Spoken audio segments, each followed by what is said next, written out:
Welcome back to In Tune. This is Arnold Stricker with Ellie Wharton. We've been talking about the Apollo 11 50th anniversary, and previously we had on Will Schneider, Planetarium Manager from the St. Louis Science Center.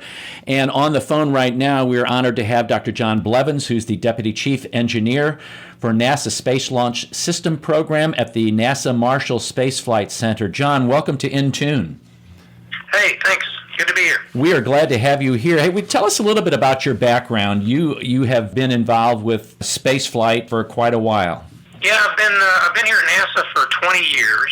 Before that, I worked in private industry. I even designed cars for a while, but I always wanted to be in the space business, and ultimately ended up here in Huntsville at NASA about 1999.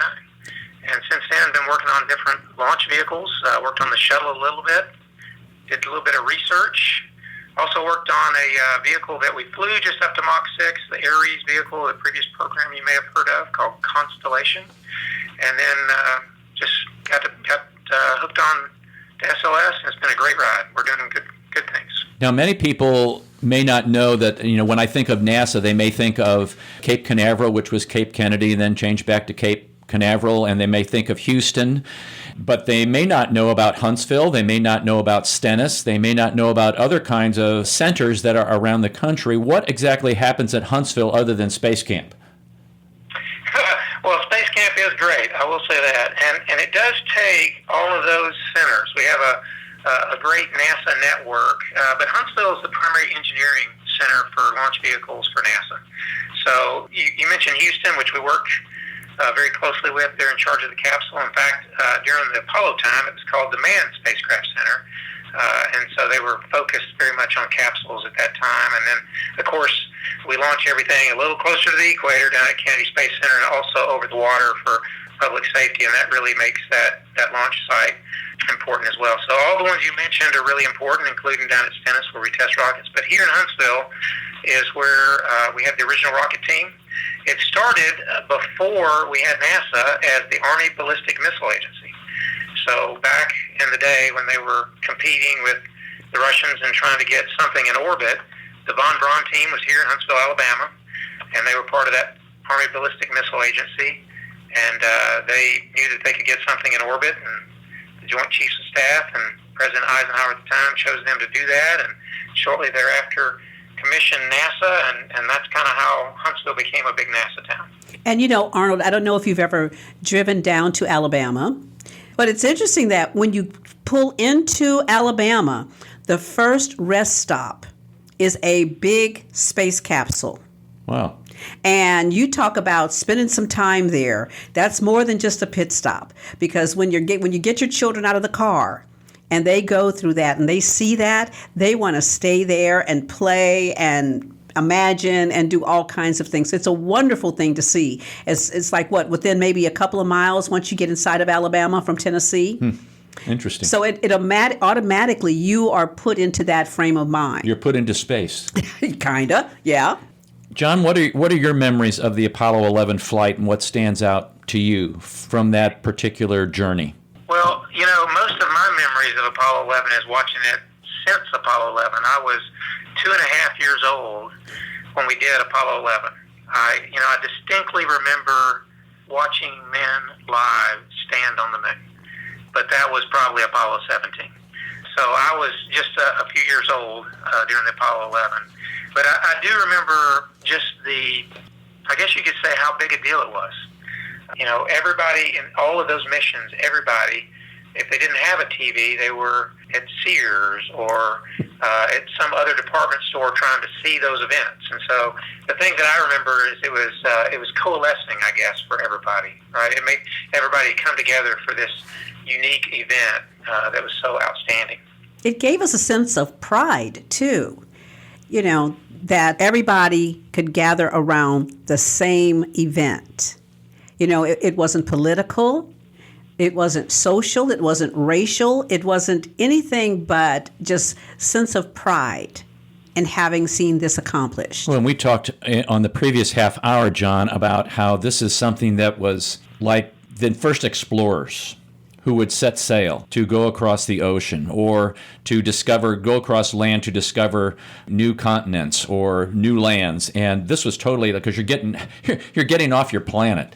Right. You've gone where no man has gone before. So it's not an insignificant event. No. The fact that we've sent 12 individuals to the moon, who walked on the moon. We sent 14, but only 12 got to go. It's a very historic kind of thing. So I wonder if people really miss the point, because I remember when I was a kid and would watch these things, and I would understand later on as technology was released or was mainstreamed, might be a better word, that NASA had developed that was actually beneficial for the entire general public. Can you speak to some of those things that the everyday person benefits from spaceflight and from NASA?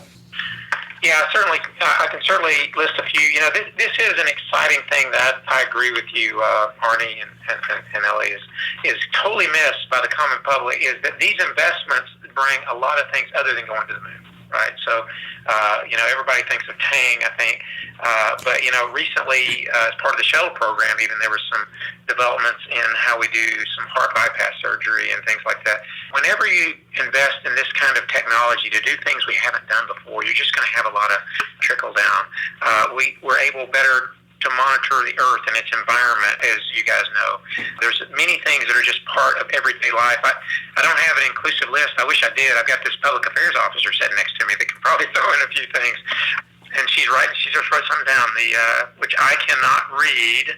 The cordless drill. Okay, so there's so many things. Yeah, that's a great everyday thing. The cordless drill is something that we use that we take for granted. That some of these investments just came out of the space program, and certainly, just making computing smaller and lighter, and doing the things that we've done as an agency so we can achieve our mission. Just are good investments to make America, as Ellie said, make America preeminent in technology. And two, and not to just kind of jump in here, but I was just reading recently about how one of the guys who went up recently was a twin, and he had been in space for a while. When he came back, they did genetic testing on him versus his twin and found out that, prolonged space travel changed his genetic makeup. Interesting. I thought that was incredibly interesting because I like that kind of stuff. My dad was in cancer research at WashU, so I'm always interested in research and how it all plays into understanding the human, biology. And I thought that was tremendously interesting because we see, things like Lost in Space, we see Star Trek, and people are traveling for ever and ever and ever. But to think that it could change your DNA, your genetic makeup. That's pretty crazy. It's amazing what gravity, or the lack thereof, or the extended time, because I remember, astronauts would go into quarantine, quote unquote, because we never knew what kind of bugs, I guess, they would get out there, or what changes, they might come back bringing us some ill-fated diseases or something, but they would then get checked out and medically, but that's very, very interesting. And John, I will tell you that I personally use something at my home that was created for NASA, by NASA, and that is my tower garden. My hydroponic garden that I grow right there in my backyard now was created by NASA so that the astronauts could grow fresh food. And what a tremendous development that is. It has made all the difference in me as a gardener. I'm able to do so much more in a smaller area. I'm able to grow all year long because I can use grow lights in the wintertime. And I can grow more without pests, without bugs, without pesticides, just using hydroponics. Which begs a question now that you see things like on the movie Mars, and you see, television shows that are space related, and they have gravity inside. What does it take to achieve gravity in space for astronauts besides a turning space capsule, which I would see from the movies? Or is that real, or is that fake? Well, it's interesting that, we're talking about this because we're talking also about Apollo. So I like this topic in that it's fun because Wernher von Braun himself spent a lot of time thinking about this. And if you even look at the sketches, Wernher von Braun had sketches. And if you came here to the Huntsville Space and Rocket Center, the preeminent museum for space development here in Huntsville, Alabama, you'll see pictures. And they were rotating. So can that centrifugal effect, that centrifugal force, do that? And you talk about spinning capsules. Certainly a capsule so small that it would make us, the gradient in that gravity would make us sick if we did that, or that centrifugal effect. But one of the things that you can do that is more simple, say you went to Mars, would be a large structure that does spin, but it would have to be a large structure to really make sense there. I wish we had that Star Trek button where they cut the gravity on, and then everybody or have the gravity boots. There isn't an easy way to do that today, and it isn't part of for what we're trying to do right now for the moon mission. That's kind of going forward work for a long-term mission for Mars, because we're going to get to the moon in 3 days, and it won't negatively affect us during that time frame. But you were right. The spinning, the centrifugal effect, is the easy way to make that solution work. But it would have to be a large structure, maybe hundreds of feet in diameter, to make it really practical, so that we don't just get sick along with having that gravity. One of the questions I had wanted to ask you was your insights about the plans NASA has for future moon and Mars flights. I know there's been discussion about that we need to be there by 2024 or 2022, or I don't remember exact date, but very similar to the definition that President Kennedy had declared to put a man on the moon prior to the end of the decade, which we did do. Where do you see the future of the space flight going? Well, that immediate thing is that return to the moon as a platform for further exploration. And we are doing it different this time. I really love the speech by Kennedy. As you pointed out, Arnold, I love the history and I love the speech. And I love the fact that when he's at Rice University, he said, why do we do these things? Why does Rice play Texas, right? We do these things because they're hard, not because they're easy. That was his joke in the middle of that speech, because I don't think Rice had competed well against Texas lately. But he set down that challenge. He set down the challenge of do these things because they're hard, and they measure us. They build that technology base. They make us preeminent. They make us a great country in doing those things. And they also provide kind of a way to show that what we do is a capitalist country with freedom produces great results. When he laid down that challenge, he was still concerned whether we make it, and I think Vice President Pence laid down a similar challenge recently, and his challenge is that we will go get on the moon by 2024, and I think we can meet that challenge, and we're working right now to make the plans to do that. We have this Artemis missions, of which there's the Orion capsule and the SLS rocket. I'm that SLS Deputy Chief Engineer, are a huge part of that, as well as the systems you mentioned, Kennedy Space Center, and they are where we're going to launch, and they have the exploration ground systems. They support us to make sure that we can get off the pad and do that. These are really platforms. What's really different about the 60s in this mission is we're trying to take and build a platform where we can do these missions to the moon, make them sustainable, put a space station around the moon, if you want to refer to it that way. I don't think the public right now refers to it that way, but Gateway is kind of an outpost, I think, is the best way and the way they refer to it. So SLS can take more cargo. It can help put that gateway out there, and it can be the platform on which we go do the further exploration. That's something that wasn't part of the Apollo mission platform, is a kind of a sustainable outpost and outreach and Mars missions after we establish a lunar base. So that's kind of where we are with that. We're in a formulation phase for how we go to Mars. We had a plan. That plan was a slow plan because the commitments weren't quite as visible, and they it takes financial investment by the country and commitment to do these things, and so now they've come out with those recent announcements and said, we want these things to occur, and what does it take to get there? And so we're in that formulation phase of planning beyond the moon. It's interesting that you mentioned that, because I saw a statistic, and I may be incorrect in my number, but I believe I'm pretty close, that during the Mercury and Gemini and Apollo programs, 4% of the national budget went to NASA. And now it's like 0.45%. And so if we expect things to happen, obviously you have to, pay out some money. But it leads to this question about, SpaceX rockets, and has NASA been involved with all of those, the ones that take off and then they land back down rather than, land in the ocean? And if so, how is that involvement? And if not, is there future, linkages together with a company like that, private enterprise? Well, this is a great time to be a rocket scientist, or rocket engineer, as I like to say, because there are developments. You mentioned SpaceX and their boosters, recovery of the boosters. There's Blue Origin. ULA still launches more than anybody else, United Launch Alliance, and does a great job. So we've got these companies, and I mentioned those Boeing is building a commercial crew. I'm trying not to leave anybody out, when we talk about it. And NASA has been part of all of those to some degree. And we were involved in early on in the recovery of the boosters. When SpaceX announced that, I actually took a trip to Hawthorne, California myself and advised them, their initial take on recovery was very similar to shuttle. If you recall, we recovered the boosters on shuttle with parachutes. Mm-hmm. So I went out and talked about that and actually helped them come to the conclusion that wasn't the right way to do it. And so it's a small industry. The grid fins that SpaceX uses, the databases, and the kind of things that they use were things developed by NASA. So NASA does more than just develop the rocket. In fact, the reality is we don't really build the rocket. There's right now a lot of people are trying to draw a distinction between commercial and SLS, and SLS is built by commercial companies, right? Because you've got Boeing and you've got Lockheed building capsule and you've got Northrop Grumman building boosters and you've got several different companies providing input. So it's a relatively it was a small industry, I should say, because we hadn't developed new rockets in a while. But all of those companies I mentioned are developing new rockets all at the same time. So one, it's an exciting time. Two, NASA is involved. We're kind of the repository of experts and knowledge. And so our job is to help U.S. industries be successful. And so we've played roles when SpaceX has needed us to do that. I don't want to take anything away from the great achievements they've done. I think they've done a good job.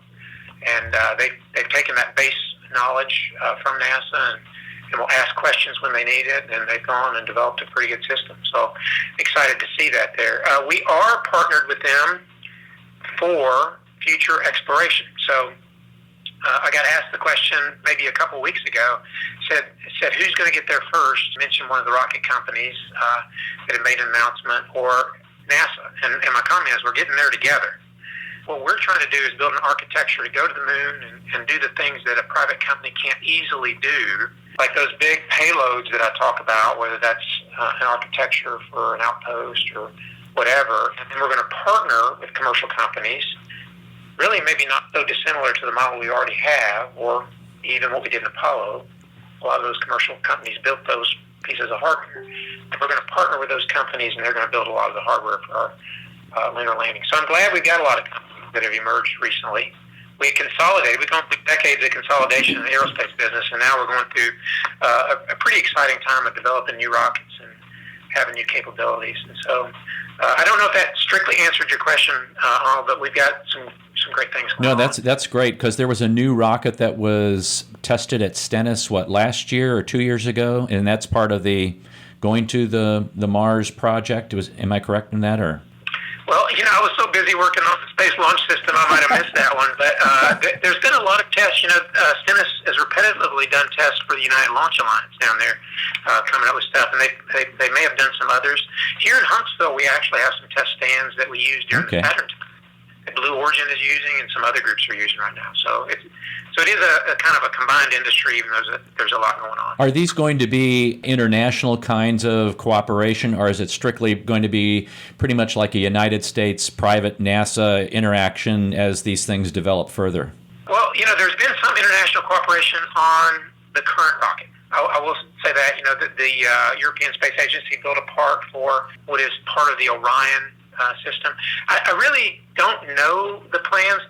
Space has always been, since we competed and we did a good job and we started that Apollo-Soyuz type mission, space has always been a place of peace and a place of coming together, and I expect this to be no different. Mm-hmm.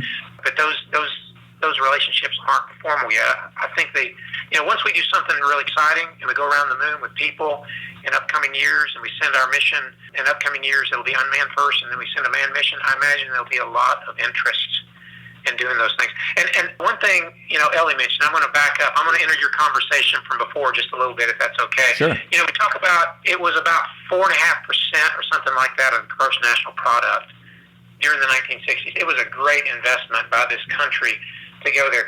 The advancements that we have made will help make it cheaper. A lot of people look at the advancements we've made, whether it's technical, computing and all that. Those advancements, in large part, people think will make it simpler. And that's really not where it's at. And it's interesting when you guys were talking, the advancements will make it cheaper. When we did the Apollo moon missions, we had roughly 400,000 people across the country doing that effort in order to be successful. These advancements, the skills like CFD, computational fluid dynamics, for instance, the tools that we use, having the faster computers, having computers in every engineer's hands rather than coming up with a complex equation and giving that to what we called a computer back in that day, which was a person calculating it. Those are the advancements that will take it from 4.5% of the gross national product down to a lower number. I do agree that it will probably be a bigger investment than we're doing in this very particular year, but I think that's where the investments that we've made over these years in technology will pay off. So anyway, that's a personal opinion. I don't think the NASA headquarters public affairs person has thought about that, but it is a personal opinion that is going to reap great benefit, and we're going to be less expensive and achieve an even grander mission in this time. You know, Arnold, I will tell you what I see, though. As I think about this, my mind is just expanding and expanding. Yes. I see the 2024 presidential inauguration taking place on the moon. Ooh. Okay? Did you all hear that? You've heard it first. You've heard it first here. Now, John, I don't want you. I know you and the public affairs guy are probably like back there laughing your behinds off. Okay. But when it happens, I'm laughing just a little bit. I don't know that. But that's okay. Remember that you heard it first from me, okay? Hey, we've got about 1 minute. What's your favorite thing about the whole astronaut program, about the whole space flight program, whether it be Mercury, Gemini, Apollo, the shuttle? What really is the thing that you really like? Well, I'll tell you what I like. I like where we're going. I get to work with them now. I love history. I've seen a lot of history. I've met a lot of the men who walked on the moon.